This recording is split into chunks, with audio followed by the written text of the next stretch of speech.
Merhabalar. Bu videomda sizlere dikiş makinesine dikiş ayağı nasıl takılır onu göstereceğim.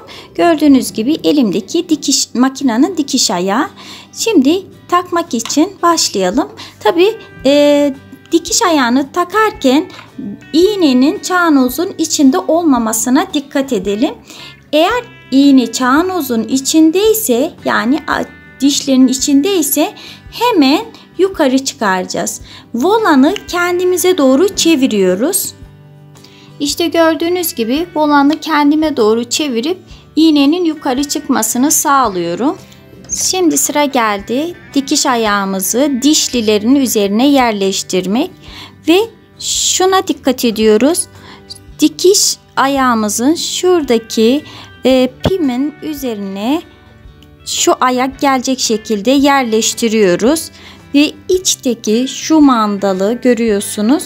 Mandalı aşağıya inmesini sağlıyoruz. Ve çıt sesi gelince, çıt sesini duyunca yerine yerleştiğinden emin oluyoruz.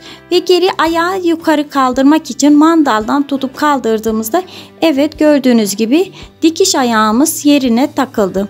Peki çıkarmak için ne yapmamız gerekiyor? Çıkarmak için arkadaki şu mandala dokunuyoruz.